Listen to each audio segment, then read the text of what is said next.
पढ़ाई लिखाई में ध्यान लगाओ। अब डिग्री ऑफ फ्रीडम क्या होती है?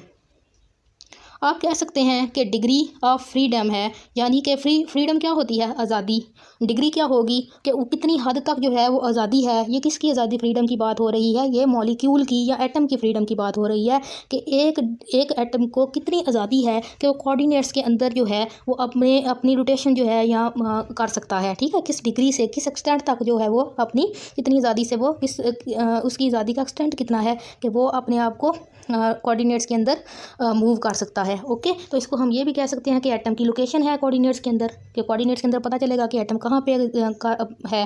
टोटल डिग्री ऑफ फ्रीडम जो है इसको हम ये भी कह सकते हैं कि motion of atoms of molecules in different coordinates, के डिफरेंट कोऑर्डिनेट्स के अंदर एक एटम की मोशन किस तरह की है, हरकत किस तरह की वो कर रहा है। जो टोटल डिग्री ऑफ फ्रीडम होती है एक मॉलिक्यूल की वो हमेशा 3n होती है। n जो है that is the number of atoms. For monoatomic gas के लिए भी हम देखेंगे डिग्री ऑफ फ्रीडम कौन सी होगी, डायटॉमिक के लिए भी देखेंगे और ट्राइटॉमिक के लिए भी देखेंगे। तो सबसे पहले देखते हैं मोनोटॉमिक गैसेस के लिए।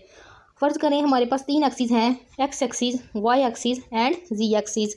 तो हमारे पास एक जो है वो मॉलिक्यूल यहाँ पे एटम है, ये एटम है, ये भी एक एटम है। तो ये अगर एक ही है तो ये एक्स एक्सिस में भी जो है वो अपने मूवमेंट कर सकता है, वो वाई एक्सिस में भी कर सकता है और वो जी एक्सिस में भी कर सकता है। तीनों अगर ये तो इंडिपेंडेंट है ना, एक ही एटम है, इसके साथ दूसरा कोई नहीं जुड़ा हुआ जो इसको रिस्ट्रिक्ट कर दे इसकी मोशन को। तो ये जो है एक्स एक्सिस में भी मूवमेंट कर सकता है, वाई में भी कर सकता है और जी में भी कर सकता है। तो इसकी जो ट्रांसलेशनल मोशन इसकी होगी और या डिग्री ऑफ फ्रीडम होगी वो हमेशा 3 होगी। ओके, क्योंकि हमने कहा मोनोटॉमिक गैसेस के लिए जो है सिर्फ एक तरह की मोशन होती है, ट्रांसलेशनल मोशन। ठीक है, और ये तीनों कोऑर्डिनेट्स में कर सकता है, इसलिए हम क्या करते हैं इसकी जो डिग्री ऑफ फ्रीडम होगी वो हमेशा 3 ही होगी। डायटॉमिक मॉलिक्यूल की बात करते हैं। डायटॉमिक मॉलिक्यूल कौन सा होते हैं? जैसे हमारे पास H2 है। अब ये तो एटम था या मॉलिक्यूल, आपको पता है कि एटम मिलके जो है वो मॉलिक्यूल्स बनाते हैं। H2 की बात करते हैं। यहाँ पे देखें ये 2 मॉलिक्यूल्स हैं हमारे पास, 1 और 2। अब इनके दरमियान में एक बॉन्ड भी बना हुआ है, ये सेपरेट नहीं है। तो ये एक इसको हम कहते हैं रिस्ट्रिक्शन। ठीक है, इसको हम रुकावट कहते हैं कि एक मॉलिक्यूल जो है ये दोनों मॉलिक्यूल्स फ़र्ज़ करें कि इसको हम 1 कह देते हैं, इसको हम 1 कह देते हैं और ये दूसरा मॉलिक्यूल है इसको हम 2 कह देते हैं। तो क्या होगा अगर हम एक को जो फर्स्ट मॉलिक्यूल है इसको अगर हम फिक्स कर लें, ठीक है, तो क्या होगा ये जो दूसरा मॉलिक्यूल है ये एक्स प्लेन में तो मूव नहीं कर सकेगा, ये वाई के अंदर जो है वो इस तरह की मूवमेंट कर लेगा क्योंकि हमने यहाँ पे इसको फिक्स किया हुआ है एक पॉइंट से। ठीक है, तो ये वाला जो है वो इस साइड पे मूवमेंट वाई के लॉन्ग एक्सिस के लॉन्ग करेगा मूवमेंट। ठीक है, अगर हमने इसको भी यहाँ से फिक्स किया हुआ है तो ये क्या करेगा, ये जी एक्सिस के लॉन्ग जो है मूवमेंट कर लेगा। लेकिन क्योंकि वो एक्स एक्सिस के लॉन्ग जो है वो दोनों एक सेम प्लेन के अंदर हैं, ठीक है, यहाँ पे तो सेम प्लेन के अंदर तो वो मूवमेंट नहीं कर सकते इजीली क्योंकि एक ने दूसरे को स्ट्रिक्ट किया हुआ है।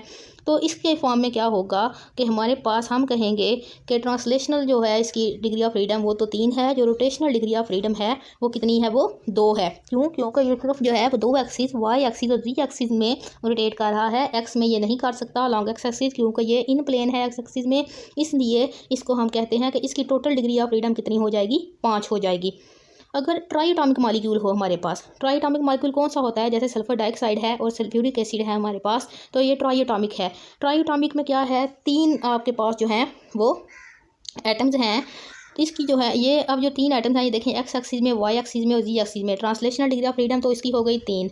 अब जो रोटेशनल डिग्री ऑफ फ्रीडम है वो कितनी होगी, अब ये अगर हम यहाँ से इसको फिक्स कर लें, फॉर एग्जांपल इसको हम 1 कह लें, इसको 2 कह लें, इसको 3 कह लें, ठीक है मॉलिक्यूल को, और हमने क्या किया इसको 1 पॉइंट से इसको फिक्स कर दिया एक एटम को, तो बाकी 2 जो हैं वो लॉन्ग एक्स एक्सिस भी रोटेट कर सकते हैं और लॉन्ग वाई एक्सिस भी रोटेट कर सकते हैं और वो लॉन्ग जी एक्सिस भी रोटेट कर सकते हैं, बाकी जो 2 हैं। तो इसका मतलब है कि हमारे पास जो ट्राइटॉमिक मॉलिक्यूल्स हैं उनकी डिग्री ऑफ फ्रीडम कितनी होगी, टोटल 6 हो जाएगी। समझ रहे हो?